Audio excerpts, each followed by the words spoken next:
கேள்வி கேட்டால் இப்படி எஞ்சி போவீங்களா இல்லை இங்கே தான் இருப்பீங்களா? விஜய் அவர்களுடைய மதுரை மாநாடு பார்த்தீங்களா?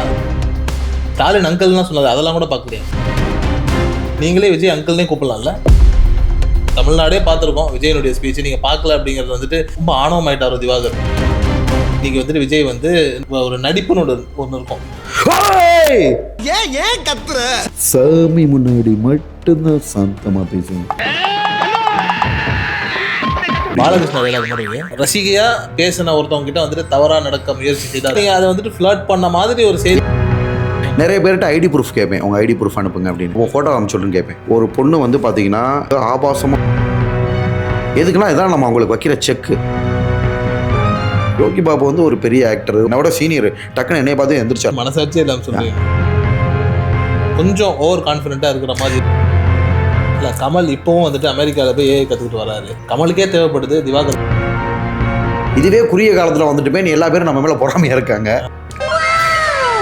என்ன எழவியாது. லேக்ஸில் இன்ஸ்டாவில் ஃபாலோ வச்சுருந்தீங்கல்ல, அக்கௌண்ட் போயிடுச்சு. இப்போ புதுசாக ஆரம்பிச்சிங்க, ஒரு 700-800 ஃபாலோவர் தான் இருக்கு இல்லையா? இதுவே உங்களுக்கு ஒரு பெரிய மன உளைச்சலாக கண்டிப்பாக கவலை இருந்துச்சு, ரொம்ப கவலைப்பட்டோம். ஏன்னா 7000 வீடியோ நம்ம அப்லோட் பண்ணியிருக்கோம். கொஞ்சம் ஒரு 2-3 நாள் வந்து பார்த்தீங்கன்னா கொஞ்சம் சாப்பாடு இறங்கலை, நைட்டு தூக்கம் இல்லை. சுயஜாதி பெருமை அந்த இடத்துல இல்லை மாதிரி ஒரு இப்போ நீங்கள் பேசின விஷயத்தை வச்சு உங்கள் சமூகத்தில் இருந்தே யாராவது ஒருத்தவங்க வந்துட்டு இப்போ நான் ஏதாவது ஒரு கேள்வி கேட்டால் இப்படி எஞ்சி போவீங்களா இல்லை இங்கே தான் இருப்பீங்களா? ஆக்சுவலாக வந்து கேள்வி கேட்குறவங்களை அவமானப்படுத்துகிறோமோ இல்லை எந்திரிச்சு போகணுன்றதோ நம்மளோட நோக்கம் கிடையாது. சில நேரங்களில் வேணும்னே அவமானப்படுத்துகிற மாதிரி பர்பஸ்ஃபுல்லாக பண்ணுறாங்களே, அது எவ்வளோ பெரிய தப்பு. கான்ட்ரவர்சி ரீதியாக ஏதாவது ஒரு விஷயங்கள் நீங்கள் சொன்னால் நல்லா இருக்குன்றதுக்காக எல்லாரும் உங்ககிட்ட கேட்குறாங்க. அப்போ வந்துட்டு நீங்கள் எந்திரிச்சு போனால் அது வந்துட்டு அந்த சபையை கொஞ்சம் அவமதிக்கிற மாதிரி. சபையை நமக்கு நிறைய வந்து ரூல்ஸ் ரெகுலேஷன்ஸை மீறி பண்ணிக்கிட்டு இருக்காங்க. தலைக்கு மேலே கேமரா வைக்கிறது, அதில் வந்து பார்த்தீங்கன்னா ஒரு சில யூடியூபர்ஸ்மா, ஒரு சில யூடியூபர்னா யார் இப்போ சமீப காலம் அதெல்லாம் வேணாங்கண்ணே. அதாவது திருப்பி நம்ம போய் தேவையில்லாத நபர்களோட பேசி இது பண்ணி இழுத்து அது எதுக்கு? சரி, இப்போ மேலே லைட் வைக்கிறாங்க, ஏதோ பிரச்சனை. என்ன பிரச்சனை அதில் மேலே லைட் வைக்கிறாங்க? எல்லாருக்கும் உதவி செஞ்சுருக்கேன், ஓகேங்களா? உதவி செஞ்சவங்களே நம்மளை வந்து பார்த்திங்கன்னா தவறுதலாக பண்ணிக்கிட்டு இருக்காங்க. ஒரு சேனலில் ஒரு பொண்ணு வந்து பார்த்திங்கன்னா என்ன பண்ணியிருக்கு, ஆபாசமாக போய் பப்ளிக்கில் நின்று கொஸ்டின் கேட்டிருக்கு. எனக்கு தெரியாது, நிறைய பேர் சொன்ன விஷயம். அதை என்ன பண்ணியிருக்கு, அந்த பொண்ணு அந்த வீடியோவை அப்லோட் பண்ணாதீங்கன்னு சொல்லி அதை மீறி அப்லோட் பண்ணியிருக்காங்க. அப்லோட் பண்ணி என்ன இருக்குன்னா, அந்த பொண்ணு சூசைட் அட்டன் பண்ணியிருக்கும் போல. யார்? அந்த பேசின பொண்ணு அட்டன் பண்ணி அந்த பொண்ணு அரெஸ்ட் ஆகிருக்கும் போல. அரெஸ்ட் ஆகி இது நிறைய பிரச்சனைகள் நடந்திருக்கு. எனக்கு அது தெரியாது. அவங்க ஃபஸ்ட்டு டைம் என்கிட்ட வந்து இன்டர்வியூ கேட்டப்போ சேனலே பிளாக் ஆகிருக்கு, இவங்களுக்குலாம் யாரும் கொடுக்காதீங்கன்னா, நான் சரி கேட்குறாங்களேன்ற மரியாதைக்கு ஃப்ரீயாக போய் பண்ணி கொடுத்தேன் ஃபஸ்ட்டு டைம்ன்றனால. அது முடிஞ்சு. ரெண்டாவது டைம் வர வச்சுட்டு வந்து பார்த்தீங்கன்னா ஆல்ரெடி அந்த நபர்கள் வந்து தப்பு பண்ணுற நபர்கள் மாதிரி இருக்காங்க, ஓகேங்களா? தப்பு பண்ணுற மாதிரினா எந்த மாதிரி? சரி, அது நம்மளுக்கு வேணாம்னு வைங்களேன். ரொம்ப நம்ம டீப்பாக அடுத்தவங்களோட போய் அது இண்டிவிஜுவல் அட்டாக் மாதிரி ஆகும். தப்பான ஆட்கள்னு வைங்க. ஸோ தப்பான ஆட்கள் வந்து விடாமல் கெஞ்சி கேதிரி இன்டர்வியூ கொடுங்கன்னு கூப்பிட்டு நம்மளை வர வச்சு நம்மளுக்கு மேலே எங்கெல்லாம் எந்திரிச்சு போக வேண்டிய சுச்சுவேஷன் கிடையாது. ஏன்னா அவங்களே தப்பான ஆட்கள் கேட்குறாங்க அப்படின்றதுக்காக ஒரு மரியாதைக்காக நம்ம மதித்து கொடுக்குறோம். அவங்கெல்லாம் வந்து நம்மளை தப்பாக பேசுகிறப்ப யாருக்குன்னு தாங்கிக்கிற முடியாது. விஜய் அவர்களுடைய மதுரை மாநாடு பார்த்தீங்களா? உங்களுக்கு அந்த ஸ்பீச் எப்படி இருந்தது? மாநாடு நான் போகலாமா, ஸ்பீச்சை நான் பார்க்கல ஆக்சுவலாக. அப்படியா? நல்ல கூட்டம்னு கேள்விப்பட்டேன். அதாவது நீங்கள் சொல்கிற பதில் இப்போ எப்படி இருக்குன்னா, இப்போ நான் வந்து இப்போ ரஜினி சார் உட்காந்துருக்காரு, ரஜினி சார் இல்லை கூட்டம் எனக்கு எப்படி தெரியும்னா, நைட்டு நான் ட்ரெயினில் ட்ராவல் பண்ணுறப்ப நிறைய யங்ஸ்டர்ஸ்லாம் வந்து ஃபோட்டோ எடுத்தாங்க, செல்ஃபி. ஓகே.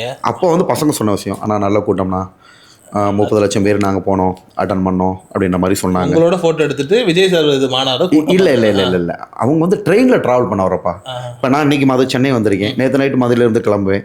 ஸோ ட்ரெயினில் யங்ஸ்டர்ஸ்லாம் நிறைய பேர் வர்றாங்க இல்லையா, மாநாடுக்கு போயிட்டு வந்த பசங்களாம் நிறைய பேர் இருந்தாங்க. அப்போ செல்ஃபி எடுத்தாங்கன்னு சொல்ல வரேன். இன்ஸ்டாகிராமில் எல்லாமே தெரியும் இல்லையா? அப்போ அப்படி இருக்கும்போது வந்துட்டு இப்போ தமிழ்நாடே பார்த்துருக்கோம் விஜயனுடைய ஸ்பீச், நீங்கள் பார்க்கல அப்படிங்கிறது வந்துட்டு ரொம்ப ஆணவமாயிட்டார் திவாகர். ஆணவம் இல்லாமா, நேற்று நம்மளோட ஒர்க் அப்படி.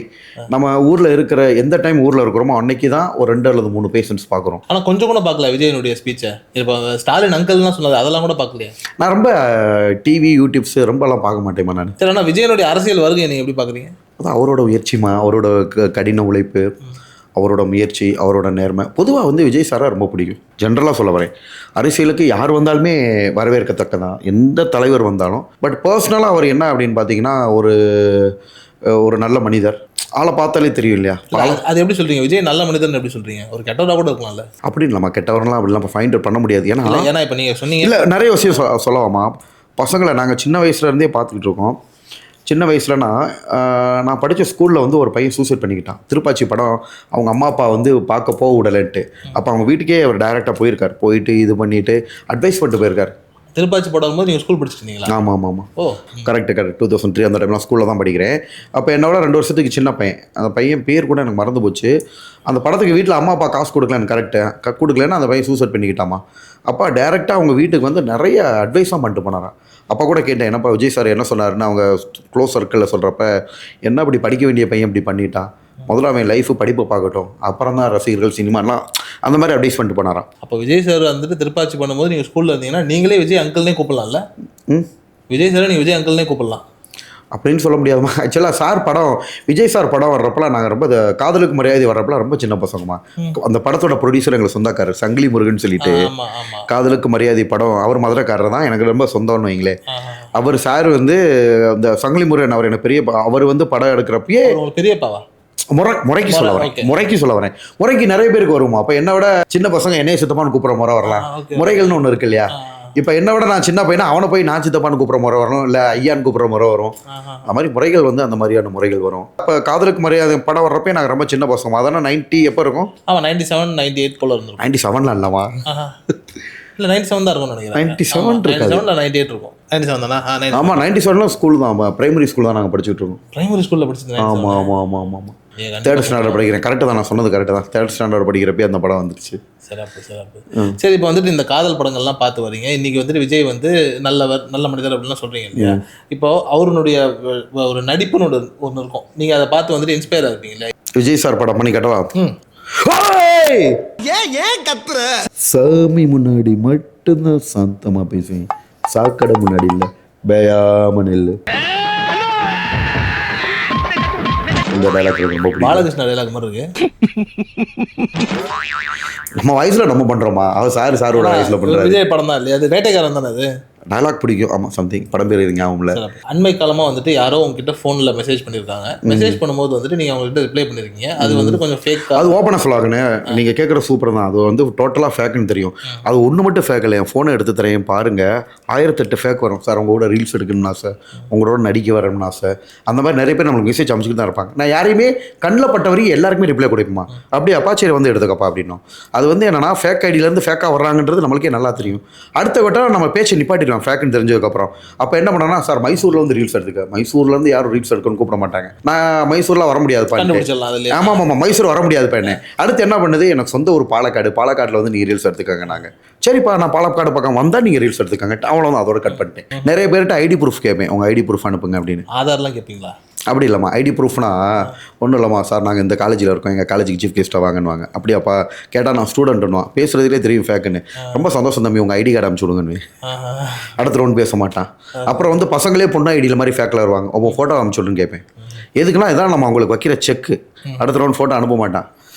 அப்படிதான் ஏதோ ஒரு பையன் வந்துட்டு உங்ககிட்ட பொண்ணு மாதிரி. அதெல்லாம் எனக்கு தெரியுங்க, நம்ம தான் ஒன்றும். ஆனால் நீங்கள் அதை வந்துட்டு ஃப்ளர்ட் பண்ண மாதிரி ஒரு செய்தி. இல்லை ஃப்ளர்ட்னா என்ன, அவங்க தானே ரீல்ஸ் எடுக்க கூப்பிடுறாங்க, நீங்கள் ரீல்ஸ் எடுக்க வாங்கன்றாங்க. நான் சரிப்பா அந்த பக்கம் வந்தால் நீ ரீல்ஸ் எடுத்துக்கணும். இல்லை, ஆனால் அது வந்துட்டு எப்படி பேசப்படுது அப்படின்னா, ஒரு ரசிகையா பேசின ஒருத்தவங்க கிட்ட வந்துட்டு தவறாக நடக்க முயற்சி செய்தால் ஒருத்தவங்கள பிடிக்கலாட்டி நம்ம ஒன்றும் அதில் ஏதாவது தவறான வார்த்தை வந்தால் பரவாயில்ல. அது யார் அந்த ஃபேக் ஐடியை கிரியேட் பண்ணாங்கன்னு தெரியும். வளர்ச்சி புட்டிக்கல கண்ணு, போட்டிகள் பொறாமை. அதாவது அந்த நபர் வந்து பார்த்தீங்கன்னா நம்மளோட இணைந்து ஒரு ப்ரோக்ராம் பண்ணணும்னு நினச்சார். ஆனால் அதெல்லாம் ரிஜெக்ட் பண்ணி விட்டேன். ஓகேங்களா? ஏன்னா நம்ம கொஞ்சம் ஓரளவு ஸ்டாண்டர்டான பீப்புள் கூட தான் டச் வச்சுக்கிறோமா. ஸ்டாண்டர்டான பீப்புள்னா கேரக்டர் வைஸ் சொல்ல வரேன். உடனே அவங்களுக்கு கடுப்பு. அந்த மாதிரி கடுப்பு வந்து 1000 இவர் ஒரு ஆளும் கிடையாது. இன்னும் முகம் தெரியாத எதிரிகள், முகம் தெரியாத நபர்கள், இது மாதிரி 1-2 இல்லைம்மா, நிறைய ஃபேஸ் பண்ணிக்கிட்டு தான் இருக்கேன். ஆனால் இப்படி ஒரு சிக்கல் வரும்போது வந்துட்டு உங்கள் இன்ஸ்டாவும் வந்துட்டு டோட்டலாக பிளாக் ஆகிடுச்சுல, அது ஏன் அது அவ்வளோ ஒன்றும் உங்கள் மேலே? ஃபஸ்ட்டு வந்து என்னென்னா, ஆக்சுவலாக நம்ம தான் தப்பு பண்ணிட்டோமோ, உள்ளுக்குள்ளே எதுவும் அடுத்தவங்க கண்டென்ட். இப்போ லேட்டஸ்ட்டாக அந்த விஷயங்கள் ஓப்பனாக சொல்ல முடியாதுமா, சீக்கிரம் ப்ராசஸ் போய்கிட்டு இருக்கு. இதுவுமே சில உள்ளுக்குள்ளே கொஞ்சம் சில சதிகள் நடந்துகிட்டு இருக்கு. அதையும் முறியடிக்க பிளான் பண்ணிக்கிட்டு இருக்கோம். என்ன சதினா அது வேணாமா, அது வேணாம். பட் உள்ள சில விஷயங்கள், ஏன்னா நம்மளுக்கு இன்னும் அதை பற்றி கிளியராக கண்டுபிடிக்கல. அது investigation process is going on. ஓகேங்களா? என்ன போலீஸ் கேஸ்லாம் கொடுத்துருக்கீங்களா? இல்லை அது ஒரு பக்கம் போய்கிட்டு இருக்குன்னு வைங்களேன். ஸோ நம்ம அதை பற்றி தெரியாமல் சொல்லக்கூடாது. அப்படி இருக்கிறப்ப வந்து பார்த்தீங்கன்னா, ஏன் உங்களுக்கு இந்த கல்லரிப்பு, ஏன் இவ்வளோ எதிரிகள் அப்படின்னு பார்த்தீங்கன்னா, ரொம்ப குறுகிய காலகட்டம். வெறும் 10 மாதம் போகணும். நான் வந்து யூடியூபரே கிடையாது. வெறும் வந்து பார்த்தீங்கன்னா ஃபேஸ்புக்கில் வீடியோ போட்டுக்கிட்டு இருந்தோம்னு வைங்க. ஃபேஸ்புக்கில் வந்து அப்படியே இன்ஸ்டாவுக்கு வந்தோம். இன்ஸ்டாவில் போட்டு ஆட்டோமேட்டிக்காக அது நிறைய 500 சேனல்ஸ்க்கு போச்சு. 500 சேனல் இன்டர்வியூ போய் அப்புறம் ஆட்டோமேட்டிக் என்ன ஆகுது, டிவி சேனல்ஸ் போச்சு. டிவி சேனல்ஸ்லேருந்து அப்புறம் அங்கங்கே இப்போ ஃபாரின்லாம் டிக்டாக்ல என் பேரில் ஐடி ஓப்பன் பண்ணி நம்ம வீடியோவில் எடுத்து அங்கே ஷேர் பண்ணுறாங்களாமா. ஸோ அங்கே ஃபாரின் கண்ட்ரிஸ் ஃபுல்லாக நம்ம யாருன்னு தெரிய ஆரம்பிச்சிட்டோம். 10வது வரைக்கும் 5 படங்கள் நடிச்சிட்டோம். அதில் பெரிய பெரிய ஹீரோ படங்கள் நடிச்சிட்டோம். 2 படம் ரிலீஸ் ஆயிருக்கு, மிச்சம் 3 படங்கள் ஆன் வெயிட்டிங்கில் இருக்குமா. பட் அதை as per terms and condition அது யார் ஹீரோ என்ன படம்னு சொல்ல முடியாது. 5வது படத்தில் கேரக்டர்லாவே மாறிட்டோம். ஆரம்பத்தில் அப்படி தானமா கிடைக்கும். இப்போ உங்களுடைய நடிப்பு திறமைன்னு ஒன்று இருக்குல்ல, இப்போ சிவாஜி, எம்ஜிஆர் இப்படி பல நடிகர்கள் எல்லாம் நடிச்சு வந்தபோது இப்போ லேட்டஸ்ட்டாக இருக்கக்கூடிய நடிகர்கள் இருக்காங்களே, மணிகண்டன், அப்புறம் வந்துட்டு பிரதீப் ரங்கநாதன், இவங்களுடைய காட்சிகள் ஏதாவது எங்கே நடிச்சு காட்ட முடியும்? நான் ஆக்சுவலாக மணிகண்டன் சார் படமும் பிரதீப் சார் படமும் பார்க்கல. என்ன காரணம்? நீங்கள் எந்த படமும் பார்க்க மாட்டேங்கிறீங்க? ரீசன் பார்க்கக்கூடாதுங்களாமா. பட் ஆனால் ஒரு சில சீன்ஸ் பார்த்துருக்கேன். இப்போ இதில் வந்து பிரதீப் சார் வந்துட்டு கத்த வரல, கத்து வரலையா, அந்த ஒரு சில கிளிப்பிங்ஸ் மட்டும் பார்த்துருக்கேன். என்ன படம் அது? இப்போ லேட்டஸ்ட்டாக ரிலீஸ் ஆச்சு இல்லையா, டைரக்டர் அசத் சார் படம். இது ட்ராகனா? ட்ராகன் படத்தில் ஒரு ட்ராகனில் எப்படி கத்துறாரு, ஒரு சீன் வரும் இல்லையா, அப்படின்னு கத்து வரலையா, ஒரு அந்த சீன் சும்மா கிளிப்பிங்ஸ் மட்டும் பார்த்தேன். ரீசன் என்னன்னா, அதான் எங்களுக்கு டைம் இருக்காதுமா. மற்ற நேரம் இங்கே வர்றேன், இன்டர்வியூஸ் கொடுக்குறோம், போகிறோம், மற்ற சின்ன ஷூட்டிங் பண்ணுறோம், படம் நடிக்கிறோம். மொத்த ஊரில் இருக்கிறப்ப அதுக்குன்னு சொல்லிட்டு ஒரு பேஷண்ட்ஸ் நோயாளி சர்க்கிள் இருக்கு இல்லையா. ஆனால் நீங்கள் நடிக்கணும்னு நினைக்கிறீங்க, ஒரு 10 படங்களை பார்த்தீங்கன்னா தானே நடிப்பை வளர்த்துக்க முடியும். ஏன் அப்படி இல்லாமா, படங்கள் பார்த்தா தான் நடிப்பு வரும்னே கிடையாது. அவங்களுக்கு வந்து நம்ம சின்ன வயசுலேருந்தே ஸ்கிரிப்டெல்லாம் நிறைய பண்ணியிருக்கோம்ல, நடிப்பு திறமையை காமிச்சிருக்கோம்ல. ஸோ அது வந்து உங்களுக்கு அந்த நடிப்பு திறமை இருந்தால் போதுமே தவிர படம் பார்த்து தான் கற்றுக்கணும்னு தேவையில்லை. ஆனால் உங்ககிட்ட யாருமே வந்து சொன்னது கிடையாதா, கொஞ்சம் ஓவர் கான்ஃபிடென்ட்டாக இருக்கிற மாதிரி இருக்கு? ஓவர் கான்ஃபிடென்ட் இல்லாமா, டியூஷன் போய் தான் ஒருத்தன் 450 மார்க் வாங்க, நம்மள 500க்கு டியூஷன் போகாமலே நிறைய பேர் எடுப்பான். இல்லை, கமல் இப்போவும் வந்துட்டு அமெரிக்காவில் போய் ஏஐ கற்றுக்கிட்டு வராரு. அவர் டியூஷன் படிச்சு தான் வந்து அந்த கணக்குப்படி கமலுக்கே தேவைப்படுது. திவாகர் டியூஷன்ன்றது அதான் ஒவ்வொருத்தவங்களோட. கமல் சார் தான் பழந்துன்னு கொட்டை போட்டார்லாமா நடிப்பில். உலக நாயகன் பழத்தை தின்னணும்ல, கொட்டையை மட்டுமே தின்னுட்டு இருந்தா அப்படின்ற ஒரு நிலை. கொஞ்சம் தான் நம்ம வாய்ப்பு வரும். இப்போ தான் 4 படம் நடிச்சிருக்கேன், 5வது படத்தில் கேரக்டர் ரோலாக மாறி இருக்கேன். இன்னும் நம்மளுக்கு வாய்ப்புகள் கிடைக்கணும். இதுவே குறுகிய காலத்தில் வந்துட்டுமே நீ எல்லா பேரும் நம்ம மேலே பொறாமையாக இருக்காங்க, உங்களுக்கே தெரியாது. இதுவே குறுகிய காலத்தில் ஆரம்பத்தில் சின்ன ரோல் கிடச்சி, அடுத்த சின்ன ரோல் கிடச்சி, அந்த சின்ன ரோல்லையுமே நம்மளை ஹீரோ என்ட்ரி மாதிரி ரொம்ப மாசாக தான் காமிச்சாங்க. இப்போ ஏசுன்னு சொல்லிட்டு விஜய் சேதுபதி சார் படத்தில் நம்மளோட என்ட்ரியை வந்து பயங்கரமான என்ட்ரியாக தான் காமிச்சிருக்காங்க. அது ஆரம்ப கட்டத்திலேயே ஒரு மனிதனுக்கு இந்த மாதிரி ஒரு சீன் கிடைக்கிறது கஷ்டம். 2வது படங்கள்லையுமே யோகி பாபானா நம்மளுக்கு நல்ல இன்ட்ரடக்ஷன் கொடுத்தாரு. தமிழ் சினிமாவை நான் தான் காப்பாற்ற போகிறேன்னு ஒருத்தன் துடிச்சிக்கிட்டு இருக்கியா, அந்த ரூமில் இருக்கியான் போங்கன்னு போலீஸ் அமைச்சு வைக்கிறாரு. ஸோ அதுவும் ஒரு நல்ல இன்னும் 3 படங்கள் உங்களுக்கு ரொம்ப பிடிக்கும். அதில் 5வது படத்தில் கேரக்டர் ரோலாக மாறி இருக்கேன். ஸோ இனிமே தானே நம்ம கண்டிப்பாக அந்த 5 படங்கள் நடிச்சு முடிச்சிட்டோம். 5வது படம்லாம் கேரக்டர் ரோல்மா, அவங்க கொடுக்க டக்கு நம்ம பண்ணி கொடுத்துட்டோம். அதெல்லாம் வந்து ஃபஸ்ட்டு படங்களுக்குலாம் ஒரு நாள் தான் ஷூட்டிங். அந்த 5வது படத்துக்கு 7-8 நாள் ஷூட் போயிருக்கேன். அப்படி இருக்கிறப்ப அவங்க கொடுக்குறத பார்ப்பேன், டக்குன்னு நடிச்சு கொடுப்பேன். அவங்களே பாராட்டுறாங்க. அதுவும் என்னோட பிறந்தநாள் அன்றைக்கி அந்த 5வது படம் ஷூட்டிங்கு ப்ரொடியூசர் காலில் விழுந்து, சார் நீங்கள் பணம் கொடுங்க. ரொம்ப தன்மையாக தான் நான் இருப்பேன். ப்ரொடியூசர் டைரக்டர்ஸ்க்குலாம் எனக்கு ரொம்ப பிடிக்கும். ப்ரொடியூசர் காலில் விழுந்து, சார் உங்கள்கிட்ட பிளஸிங் வாங்கிறேன் சார், நீங்கள் பணத்தை கொடுங்க. அவெல்லாம் ஆசீர்வாதம் பண்ணி தான் கொடுத்தாரு. டேரக்டர்ஸ்கிட்டையுமே நான் எக்ஸ்ட்ரா கேட்குறேன், சார் இந்த சீன் இப்படி பண்ணலாமா, நீங்கள் நான் என்ன கிளிசரின் போட்டுக்கிற இது பண்ணுவானுவாங்க. அவங்க என்ன பண்ணுவாங்க, இல்லைப்பா இப்போதைக்கு இந்த இதுக்கு போதும், இந்த லெவல் போதும், அடுத்த கட்ட இதுக்கு நம்ம எப்படி யூஸ் பண்ணணுமோ அப்படி யூஸ் பண்ணிக்கலாம் அவங்களே சொல்கிறாங்க. அப்போ இன்னும் நம்ம திறமையில காட்டுறதுக்கு இன்னும் வாய்ப்புகள் வரணும்லமா. இப்போ தானமான ஆரம்பமே இப்போ பிள்ளையார்ஸ்லேயே இப்போ தானே போட்டிருக்கோம். ஆனால் இப்போ யோகி பாபே சொல்கிறாரு இல்லையா, தமிழ் சினிமா மாற்றணும்னு ஒருத்தன் துடிச்சிட்டு இருக்காங்க. அது ட்ரோல் பண்ணுறாங்கன்றது தானே. ஏதோ ஒன்றுமா, அவ்வளோ பெரிய நடிகர் யோகி பாபு சாதாரண ஆளா? ஏமா ஒரு கடவுள் நம்பிக்கை படித்த ஒரு மனிதர், அவரே நம்மளுக்கு இப்போ இன்ட்ரடக்ஷன் கொடுத்தா நம்ம பாக்கியம் இல்லையா? அப்போ தெரிஞ்சுதான் அந்த ரூட்டில் போயிட்டு இருக்கீங்க. என்னம்மா தெரிஞ்சு இல்லை, அது ட்ரோலுன்றதுலாம் 2வது விஷயமா. அதை சொல்கிறதுக்கு ஒரு குடுப்பனை வேணும். யோகி பாபு வந்து ஒரு பெரிய ஆக்டர், ஒரு கடவுள் பக்தியானவர், எல்லாத்துக்கும் மேலே நல்ல மனிதர். ஏன்னா அவர் கூட சேர்ந்து நடிச்சப்போ சொன்னேன், என்னோட சீனியர், டக்குன்னு என்னைய பார்த்து எந்திரிச்சார். ஆனால் என்னன்னா அப்படின்னு, ஏன்னா உங்கள் தம்பி தான், நான் சின்ன பையன் தானே, உட்காருங்கன்னு சொல்லிட்டு அவர் நல்லா பேசுவார், நல்ல மனிதர். அவரே வந்து நம்மளுக்கு இந்த மாதிரி இன்ட்ரோடக்ஷன் கொடுக்குறப்ப நம்மளுக்கு பெருமை தானம்மா. நான் ஆக்சுவலாக எனக்கே அது தெரியாது, அதான் அவர் தனியாக ஷூட் எடுத்திருக்காங்க. பார்த்ததுக்கு அப்புறம் தான் தெரியும். அப்போ அவர் எந்த லெவலில் உன்னிச்சு கவனிச்சு வச்சிருக்காருன்னு பாருங்க. எனக்கு சத்தியமாக தெரியாது, எங்கள் 2 பேரும் கம்பைன் சீன் கிடையாது, அவர் தனியாக தான் ஷூட் எடுத்திருக்காங்க. அப்போ அவரே வந்து பாருங்க, யாருக்கு ஏற்றாப்புல ஒரு டயலாக் போடுறான்னு பாருங்க. அது ட்ரோல் இல்லையோ, மக்கள் சந்தோஷமா இருந்தால் சந்தோஷம் தானே உங்களுக்கு. யோகி பாபுன்னு சொல்லும்போது இந்த கோலமாவு கோகிலால வந்துட்டு ஒரு 9 ப்ரொபோஸ் பண்ணால, அந்த காட்சி எங்கே நடிச்சுக்காட்டு? அந்த படமும் நான் பார்க்கல.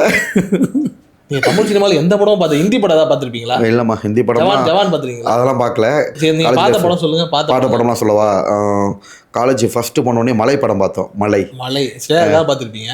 நக்கல்யா அவனுக்கு அப்படி இல்லைம்மா, சும்மா காலேஜ் போன உடனே சரி போவோமேன்ட்டு காலேஜ் ஜாயின் பண்ண ஒரு 3வது நாள் போனோம், மலை பார்த்தோம். அதுக்கப்புறம் வந்து அது ஒரு கனாக்களம் தனுசனா, அந்த படம் பார்த்தோம்.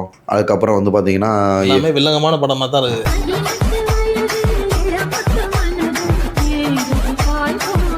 சரி அப்படி இல்லை, அந்த நேரத்தில் அந்த படங்கள் வருது.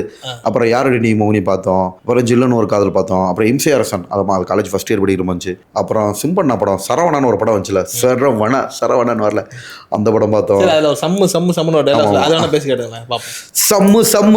சம்முன்னு சன்மானம் பண்ணிடுவேன்.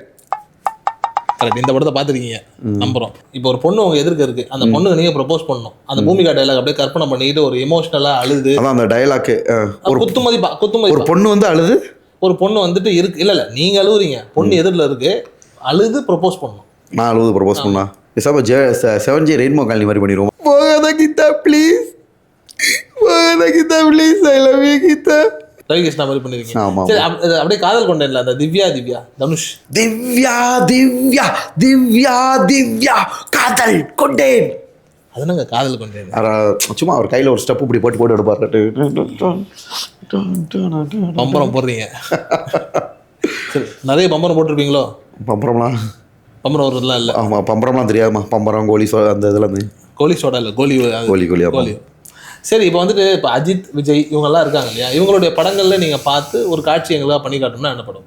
அஜித்தோட ஒரு டைலாக் அது இதெல்லாம் டைலாக்னு மனசாட்சியே இல்லாம சொல்றீங்க. ஒரே ஃபேமஸான டைலாக். ஆமா, அவ்வளவுதான். 1000 வந்தாலும் அவர் பேசின சாரோட டைலாக் அதுன்றது எவ்வளவு ஸ்ட்ராங்கான ஒண்ணு. சரி, ஓகே. என்னோட வாழ்க்கையில ஒவ்வொரு நொடியும் ஒவ்வொரு நிமிஷமும் நான் செதுக்குனது. சார், அப்போ நல்லா செதுக்கிறீங்க. அடிமை பெண் மாதிரி ஏதோ ஒன்று பண்ணுறா அப்படின்னு சொல்லி, அது என்ன இது? அதில் வந்து பார்த்தீங்கன்னா அப்படியே கூன் போட்டுக்கிட்டே எப்படியே நடந்து வருவார். கவுன் போட்டுட்டா? கூன் போட்டுன்னா கூன்னா அப்படிதாம்மா, கூன் விழுந்து. ஓகே. கூன் போட்டு வளர்ந்துட்டு அந்த வாட்டர் இருக்கும், அதில் வந்து பார்த்தீங்கன்னா அதுலேயே என்ன இழவி அது அப்படிதான் குடிப்பார். அப்போ வந்து ஹீரோயின் மேடம் வந்து சொல்லிக் கொடுப்பாங்க, ஒன்றா சொல்லி கொடுத்து அதுக்கப்புறம் தான் அப்படியே கொஞ்சம் கொஞ்சமாக நிமிருவார். ரொமான்ஸ் சீன் அது? ரொமான்ஸ் சீன் ரொமான்ஸ் சீனா அம்மா அப்பா அப்படி ஒன்றா சொல்லி கொடுப்பாங்க, அந்த மாதிரி. ஓகே. இல்லை, ஆனால் நீங்கள் ஒரு டாக்டர் படிச்சிருக்கீங்க, ஆனால் வந்துட்டு நீங்கள் பேசின துணி எங்கேயோ ஒரு இடத்துல வந்துட்டு இவர் தன்னுடைய சுயஜாதி பெருமை அந்த இடத்துல இல்லை மாதிரி ஒரு இல்லைம்மா, ஒரு இடத்துல கூட அப்படி சொல்லவே இல்லை. பாருங்க, நல்லா அதை பாருங்க, ஓகேங்களா? அவரு இந்த சமுதாயத்தை சேர்ந்தவன் பொதுவாக சொன்னதுமா, அது இல்லை. ஏன்னா ஒரு சமுதாயத்தை வந்துட்டு நம்ம அடிக்கும் போது ஆட்டோமேட்டிக்காக நம்ம உயர்ந்தவன்ற இல்லை அப்படிலாம் கிடையாது. அதுவுமே எனக்கு தெரியாது, அந்த பசங்க சொன்னதை வச்சு தான் தெரியும். யார் என்னன்னே தெரியாதுமா எனக்கு ஆக்சுவலாக அந்த மேட்ரே யார், எனக்கு அந்த மேட்ரை பற்றி சுத்தமாகவே தெரியாது. அவங்க சொன்னதுக்கப்புறம் தான் இந்த விஷயம் இப்படி ட்ரெண்டில் இருக்கான்னு தெரியும். அப்போ பொதுவான கருத்தாக சொல்லி நம்ம ஒதுங்கிட்டோம். ஆனால் பொதுவாக நம்ம எல்லாருக்குமே என்ன அப்படின்னா, ஒரு சமூகம் சார்ந்த அடையாளம் இல்லாமல் இருக்கணும் தான் நம்ம விரும்புவோம். ஆனால் நாளை பின்ன உங்களுக்கு இப்போ நீங்கள் பேசின விஷயத்தை வச்சு உங்கள் சமூகத்திலிருந்தே யாராவது ஒருத்தவங்க வந்துட்டு அப்படிலாம் நான் இருக்க மாட்டேமா. அதாவது அந்த மாதிரி தலைவர்கள் நிறைய விஷயங்களுக்குலாம் என்னை கூப்பிட்டுருக்காங்க, குரு பூஜைகள், நான் எல்லாமே அவாய்ட் தான் பண்ணியிருக்கேன். அப்போ கூப்பிட்டுருக்காங்க அவங்க சமுதாயத்தில்? இப்போ இல்லைம்மா, முன்னாடிமா.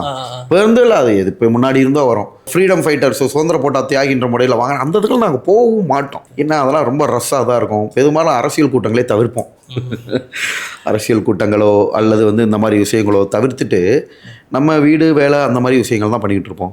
லேக்ஸில் இன்ஸ்டாவில் ஃபாலோ வச்சுருந்தீங்கல்ல, அக்கௌண்ட் போயிடுச்சு. இப்போ புதுசாக ஒன்று ஆரம்பிச்சிருக்கீங்க, ஒரு 700-800 ஃபாலோவர்ஸ் தான் இருக்கு இல்லையா? இதுவே உங்களுக்கு ஒரு பெரிய மன உளைச்சலாக இருக்குமே. கண்டிப்பாக மனிதர்களுக்கு மன உளைச்சல் இருக்க தானே செய்யும். ஏன்னா 7000 வீடியோ நம்ம அப்லோட் பண்ணியிருக்கோம், 7000 வீடியோ அப்லோட் பண்ணியிருக்கோம். ஒரு கடின உழைப்பு, கண்டிப்பாக கவலை இருந்துச்சு, ரொம்ப கவலைப்பட்டோம். பட் அதையும் மீறி வந்து பார்த்திங்கன்னா அதுக்கு ஒரு ப்ராசஸ் போய்கிட்டு இருக்க, ரெக்கவரி ப்ராசஸ். புது ஐடி ஓப்பன் பண்ண உடனே அதுவுமே சரன்னு ஏறிச்சுமா. ஒரே நாள் 2 நாளில் வந்து பார்த்திங்கன்னா கிட்டத்தட்ட 1000 ஃபாலோவர்ஸை தொடப்போது. வியூஸ் பயங்கரமாக போக ஆரம்பிச்சிருச்சு, மக்கள்கிட்ட நம்மளோட முகம் ஸ்ட்ராங்காக பதிஞ்சிருச்சு, ஓகேங்களா? வியூஸ் நல்லா போய்கிட்டு இருக்கு. பட் பட ஐடியும் நம்ம பண்ணணும், ரெக்கவர் பண்ணணும், அதுக்கான ப்ராசஸ் போய்கிட்டு இருக்குமா. மற்றபடி கவலைகள் படத்தான் செஞ்சோம், யாருக்கு தான் கவலை இல்லாமல் இருக்கும். கொஞ்சம் ஒரு 2-3 நாள் வந்து பார்த்திங்கன்னா கொஞ்சம் சாப்பாடு இறங்கலை, கவலைப்பட்டோம். எதையுமே ஒரு டேஸ்ட்டாக இது பண்ணல, நைட்டு தூக்கம் வரல, நடிப்பு பெருசாக வரல. ஆனால் வந்துட்டு போலியாக பண்ணுறாருன்ற மாதிரியான ஒரு நிலை இருக்குது. விமர்சனங்கள் ஒன்று வந்துக்கிட்டு தரமாக இருக்கும். ஆனால் 2 விதமான பார்வை இருக்குது. ஒன்று, சில பேர் வந்துட்டு தெளிவாகவே ஒரு விஷயத்த நான் இப்படித்தான் அப்படின்னு சொல்லி பண்ணுவாங்க. இன்னொருத்தவங்க என்ன பண்ணுவாங்க அப்படின்னா, அவங்க அப்படி இருக்க மாட்டாங்க, நடிப்பாங்க, மக்கள்கிட்டயும் நடிப்பாங்க. அவங்களும் வந்து அதெல்லாம் மக்கள் ஈஸியாக கண்டுபிடிச்சிருவாங்கம்மா. இல்லை, ஆனால் அப்படி ஒரு ஆளாக அவங்கள வந்துட்டு சொல்கிறாங்க இல்லையா? நீங்கள் வந்துட்டு அப்படிதான், அதெல்லாம் ஹேட்டர்ஸ் தான் அப்படி சொல்லுவாங்க. மக்களுக்கு வந்து தெரியும் யார் என்ன பண்ணிக்கிட்டு இருக்காங்க அப்படின்றது நல்லாவே தெரியும். ரொம்ப நன்றி பிரதர், சூப்பராக இருந்தது உங்களோட பேசினது. சில காட்சிகள் மட்டும் நடிச்சு கண்டிப்பாக நடிச்சு காட்டுவோம். இந்த திவாகர் பற்றி தெரிஞ்சிருந்தும் என்கிட்டயே விளையாடி இருக்கீங்க. எப்படி சிக்கியிருக்க பார்த்தியா? அசோக், காலண்டரில் குறித்து வச்சுக்க, இந்த நாள் நீ எப்படி என் வீட்டை இடித்து என்னை நடுத்தருக்கு கொண்டு வந்தியோ இதே மாதிரி நானும் பல அடுக்குமாடி கட்டடங்களை கட்டி நானும் அதே மாதிரி உன் வீட்டை இடிச்சு உன்னை நடுத்தரவுக்கு கொண்டு வர. அண்ணாமலை